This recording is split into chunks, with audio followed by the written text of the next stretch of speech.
Hi everyone, welcome to the 32nd Singapore International Film Festival. This is a Q&A that we're recording with our directors from the Singapore Panorama Shorts Programme 1. So without further ado, I'm going to let the directors introduce a bit about themselves and about their craft and the film that they're bringing to the festival. So maybe we can start, Zu Hao. Hello, I'm Choo and I'm the director for the short documentary, $4,000. It's a documentary about me and my grandmother. Hi, my name is Jonathan, and I'm the director of Reaction. My name is Kang Sheng. I'm the director for the short film Back to One.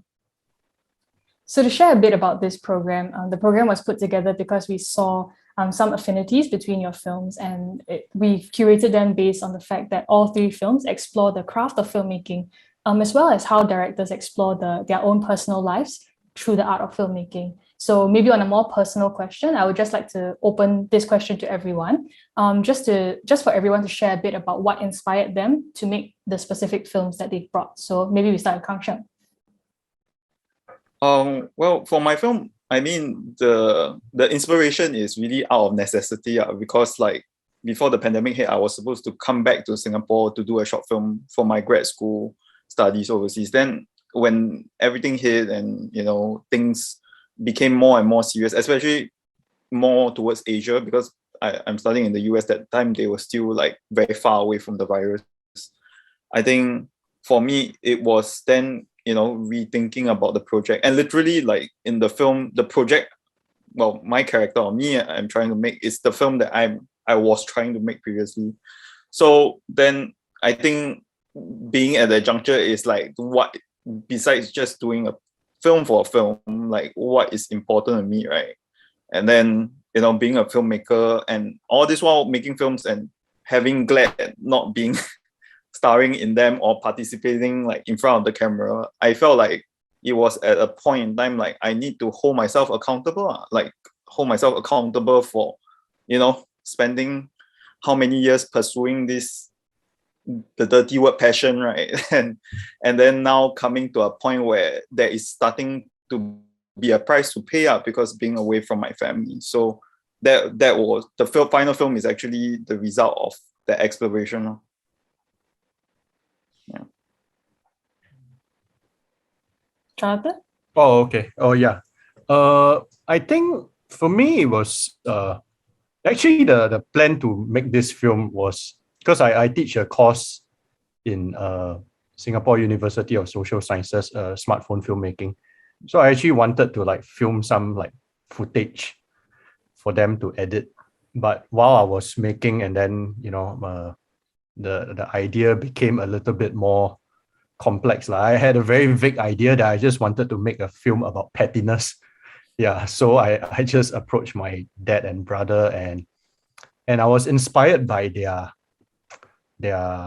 social media, how should I do that, participation as of late, being actors in this modern age, navigating in this side hustle, if you would say that. So and it's always like this image that you show the public. So I was just thinking it would be good if I just turn it upside down and make a film about it.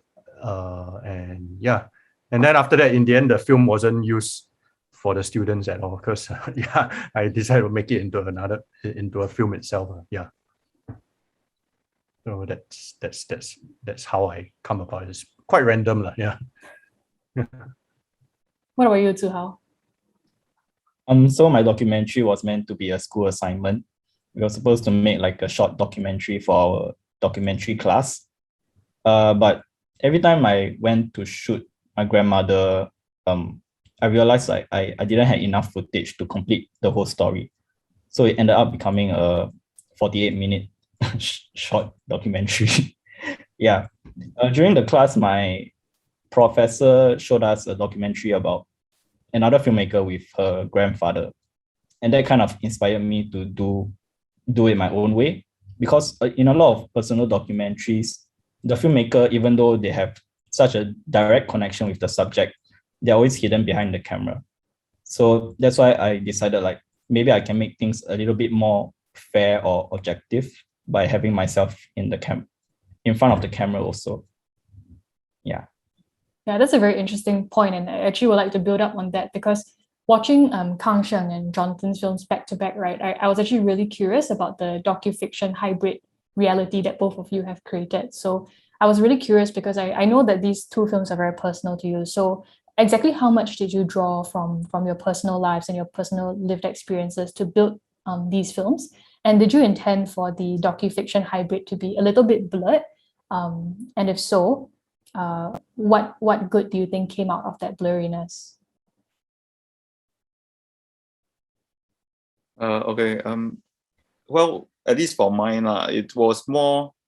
I think it was challenging because like the only difference within that film, I mean, everyone in that film is my friend, and then to watch that film is actually very difficult because it's also like, you know, we all have kind of gone our separate ways in a lot of ways, and I think like the whole blur between docu and fiction is also very challenging. I mean, I had a very strong mentor, and he was really great that when I was even writing the film, because the film was conceived in less than a month, and then he was always reminding me that what the character wanted, like my character, and he made me, kept me on a path, which is that needs to be a narrative drive for the character, despite the fact that there's this documentary element, right? And then when it came to executing it, I think it's very challenging because you are in it and then you are performing a version of yourself, but you are still presenting yourself in front of camera. There's no true self in front of the camera, at least in my opinion. And then when, you know, things like, you know, the phone call scenes are very challenging to do because I'm doing it to people that I'm doing it to not the actual people that are in the final recordings, like my dad and all. And then the final scene of my film, which is the elongated conversation with my grandmother, I think that was the most challenging to do because, and mostly in the edit, because I had to then literally, I came back subsequently for a brief period due to some family matter, and then I was able to record her for like 4 hours just talking about random stuff and then splicing that into my conversation to make it organic. I think the editing process is much more challenging than the production of it, if that makes sense. But yeah, I think just blurring those lines, I don't know how Jonathan feels, but I think like it's going to be a mind trip at some point. Yeah. For me, it's definitely really like it's almost like a documentary. I mean, the actors, they know that they are in a fiction film, but because of the parameters we set for the shoot, it was so, there was almost no plan at all. It was just, there was no script. It was just beats, like few lines, and it was really vague. So my father is like, what on earth are you doing? Like what do you mean by you want me to be petty? And it's just a bunch of really things that I usually tell my students not to do. I basically did all. Just result directing all throughout. But I think what helps is because we as a family, we live together for quite some time. So a lot of the film, that if you notice, there's a lot of walking and there's a lot of driving. So at times when the camera is rolling or not rolling, it could just happen easily like that. So like I know there are some scenes that they have to hit something and I will just roll with it. But a lot of those walking or like in the car, like my brother suddenly just say something about there's cockroaches and there bugs in the car. That was actually not it. It's just that he actually said it in real life, and I'm like, that felt quite good. Can you say it again? And then you just add these little things. A lot of the walking into the house, all the meandering stuff were like, yeah, so you are going there? Oh, I guess I'm following you, that kind. And then maybe sometimes I'll break in between. Oh, let's redo something. So it's really a mix of having a very, very rough plan and actually not really knowing what I'm doing and kind of hybrid it together. Yeah. I quite like what you mentioned because I think it really reminds me of the fact that sometimes with docufiction hybrids, because there is some distance and it's not directly a docu, you actually can poke a little bit more out of your subjects and bring out more truths. And similar to what Kang Sheng mentioned just now, actually when the camera is rolling, right, there is maybe it's not the most like truthful portrayal, or you can just never get as close to natural as you would like. And that's actually something I would like to ask to how when you were shooting with your grandma, was the presence of the camera, like how did that affect such an intimate like grandma-grandson relationship? And was she like intimidated by the camera? Because she did look quite natural. Yeah, so like, wow, that's the thing. I think she was really being herself, but clearly I wasn't lah. Yeah, I think what both John and Kang Sheng mentioned, I could empathize a lot with their process. I remember during the shoot when the camera was in front of me, I could hear my head like ringing, like, oh, I can't dig my nose right now. It's like all that kind of thing, it's like, oh, I need to sit straight. So all that is definitely affected me, my behavior when I'm in front of my grandma. Yeah.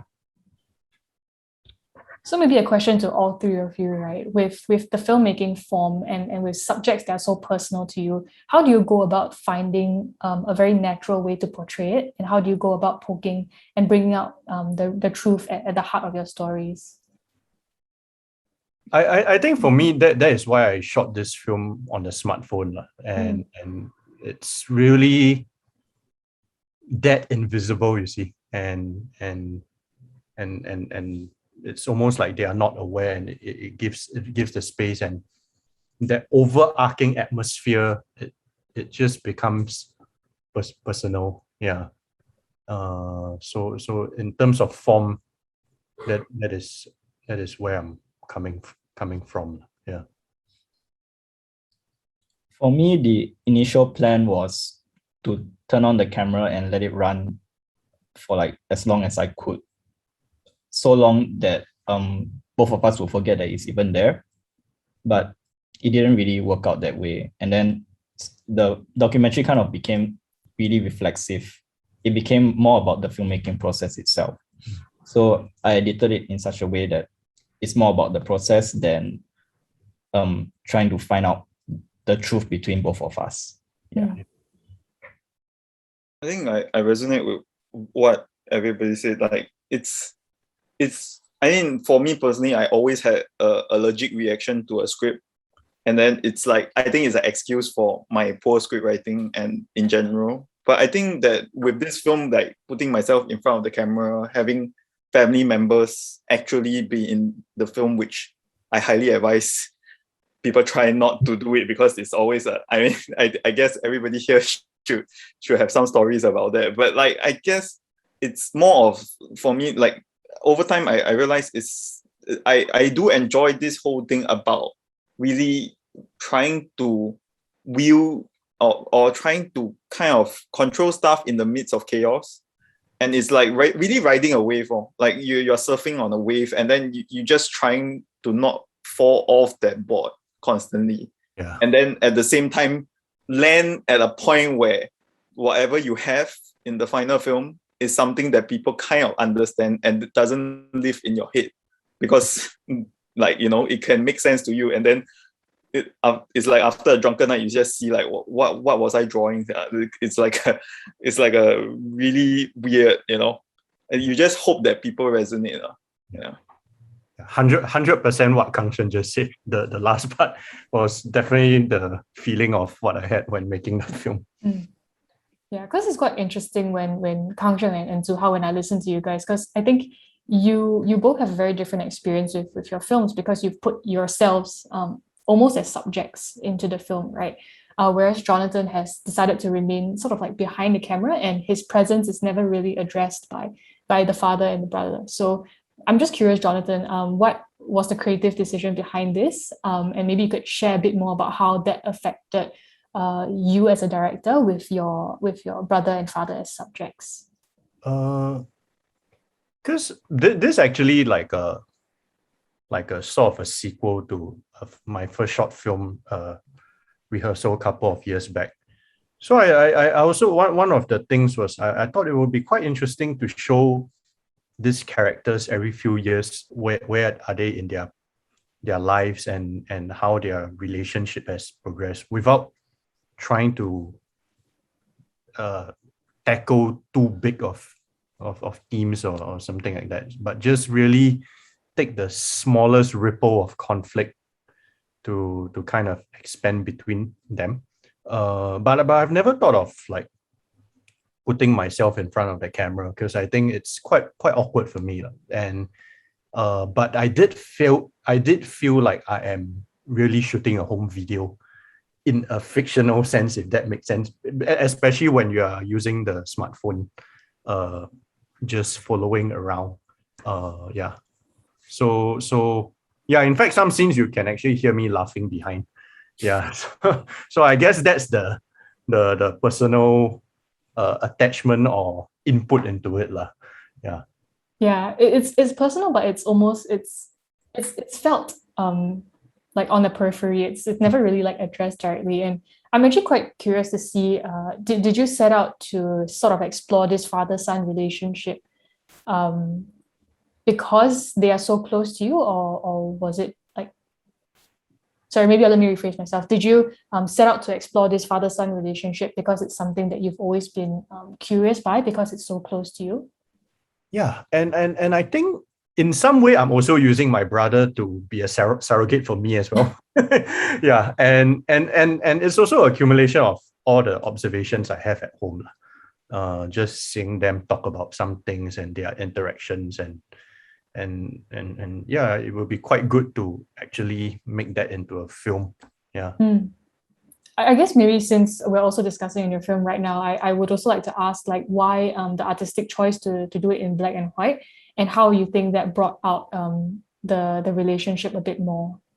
Yeah, I told Kang Sheng this before because the color really sucks. So I just desaturated all the way to black and white. I'm like, oh yeah, that looks much better, and let's just keep that. Same So a more practical choice. Yeah, same thing with the first film reaction as well. Rehearsal as well. It's like, what will we do if we just put this VHS filter on it? And I was like, wow, that it really does add something, and I can't quite put my finger onto it.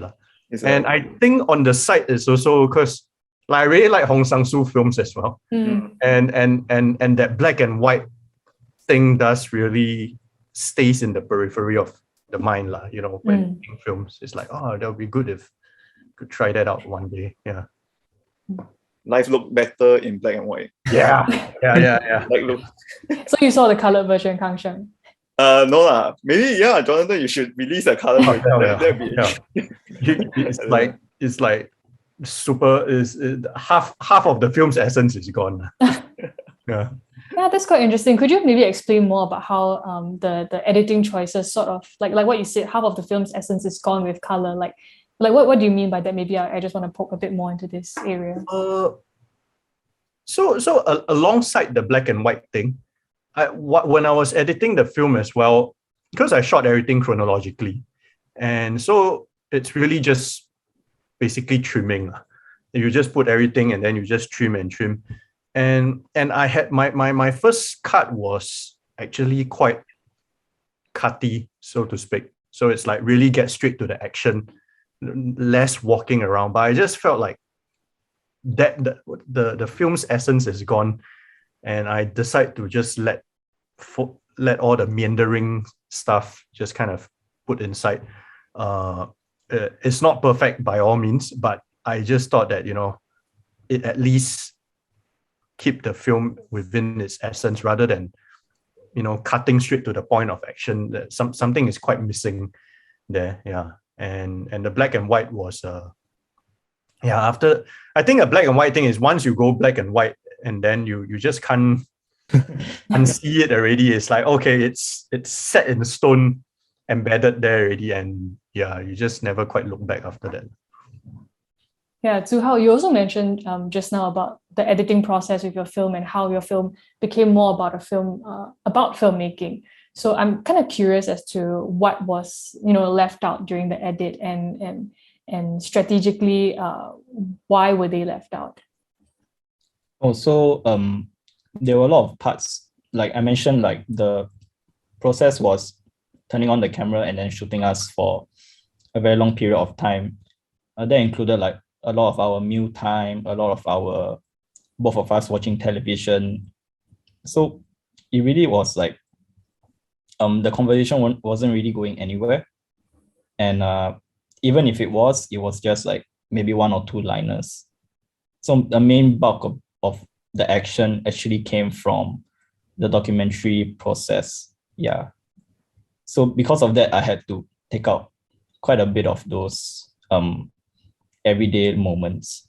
Yeah. Yeah, because it's so like fly on the wall, right? And you mentioned that you recorded like such a huge amount of footage.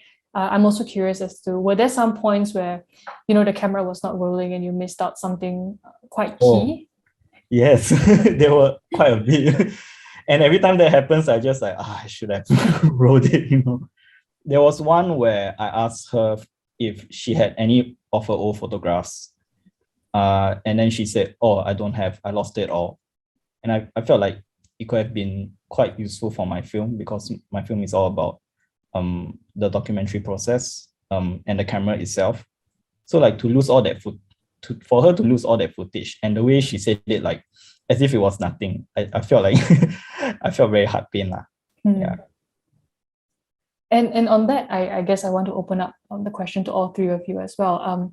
It's sometimes quite difficult to remain objective, right, when you yourself are involved in the film in such a personal level. So I'm very curious to see like how it feels for you guys to direct yourselves, to direct the people closest to you, and how you bring out the vulnerability while still remaining quite objective from it. Like what Kang Sheng mentioned earlier, that phone call with your grandma. Now that I know it's been edited, but when you watch it, right, you really feel like you can empathize with what the Singaporean diaspora is facing when they're away from their families for so long, and it's really quite heartbreaking to see. So how do you sort of like put a bit of that objectivity into what you're showing? I mean, the making of it, I think you can't really be objective. But then I was very fortunate that because I did go through a process of critique on but actually with that final scene, pretty much what you see in the film was that first cut of whatever it was. I think like with critique, just by going through the process of, because we had a classroom critique of people watching it for the first time and people like either not liking it or liking it, and you understand the reason why people like it or not. I think it's, at least for me, I don't really feel completely objective. I just feel like it's effective for the film I'm making. Whether it works across the board, I think that I can't be objective about in that sense. Yeah. For me, I think, yeah, I think before when I make the film, I did know that the tone of it was going to be quite close to real life texture because we are shooting in our own home and everything. But I guess, if it's about being objective, for me, one of the things is also because they are television actors, and I am always quite keen to show that there is really, it's possible to show so much more nuances to a more real life texture in terms of performance. But it's a combination of your scene and your story, your topic. So I think that was what I was trying to do. Yeah. For the editing process, it was really hard for me to start because, like when the first time you hear your voice and yourself on camera, it's just, you feel really nauseating. So I tried to overcome that by telling myself, okay, what the person that I'm seeing is a character. That person isn't me. So that's how I went about creating this character of myself. yeah, it's quite, I feel like it's quite voyeuristic, but I think it sort of worked lah. Yeah. So how is that character Zu Hao different from real life Zu Hao? I think this character in my documentary is like is a boy who really wants to make a documentary, and he tries to do that.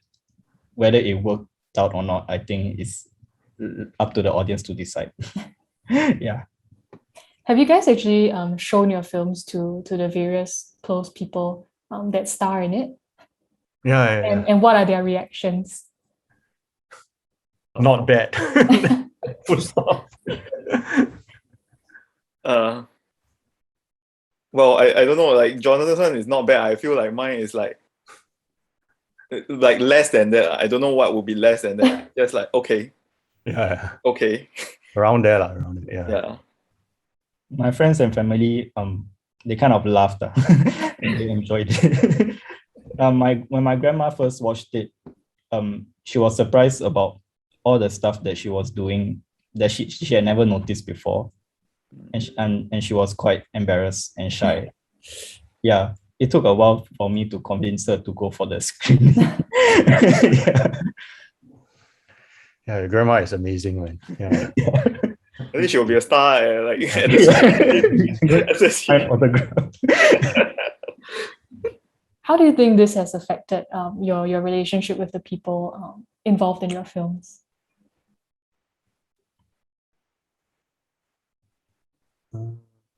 I think if for me, it's like being Asian, I feel like no difference. Like it's like we are stuck. They are all stuck in the way they are, and it's more of like, which is the response of, okay, they just acknowledge it. I think it's like in some maybe indulgent way, maybe affect me more than them. I don't know if it really affect them. Just life carry on. For me, I think because the focus is on my brother more, it did allow me to see him as a performer in newer light. Yeah. And I thought that, that there were quiet little breakthroughs in his acting lah. And as a brother and also as a director, like I know where his strengths are. So that is interesting, and yeah, from that moving on, definitely want to make more films with my brother and father, which is something that I also have a very slightly awkward feeling about, but it's something that I am slowly growing towards it lah. Yeah.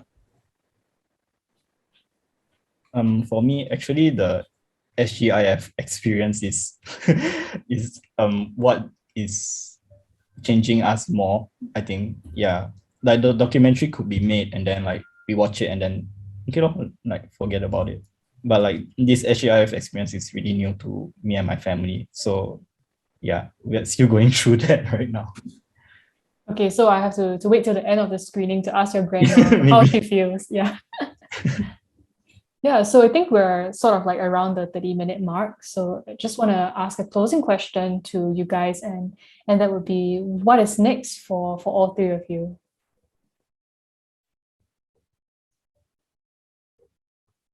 Well, for me, currently, I'm working on my FYP. I'm a year 4 ADM student, so I'll be shooting close to December.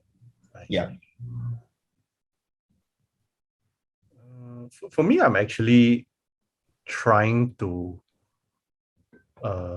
develop a feature idea actually based on these characters. Yeah. It's a road trip film idea, and but still trying to really figure out what is it trying to say. Yeah. For me, I'm in the midst of like writing also, and a few feature film scripts, because kind of trying to get into the habit of writing, even though I don't like it.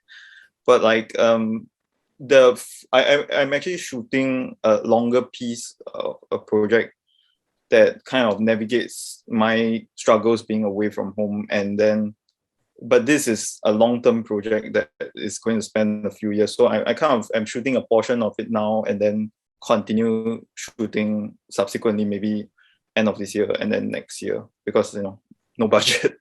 And then I think I'm trying to explore pieces also where, because like I'm interested in a lot of stuff that has a lack of plot, and then I find that if there is no plot driving the narrative, I think for me then time drives the narrative, right? Which I'm very interested in, spending time with characters even though there's not like much things happening. So trying to figure that out for that longer project of mine. Yeah. Okay, so really exciting things from all three of you then. Really looking forward to seeing all of that and to seeing, John, your feature film in progress as well.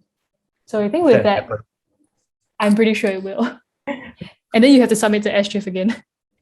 Yeah, definitely. I think with that, we've come to the end of our Q&A. So I just really would like to thank all three of you for taking time to come and do this Q&A with us. Like I mentioned previously, the program is themed around filmmaking and how the craft of filmmaking can be such a personal tool for directors and for them to explore more a bit about themselves and a bit about the people that surround them. So I'm really thankful that all three of you could come and do this Q&A with us today. So thank you. Bye-bye. You. You.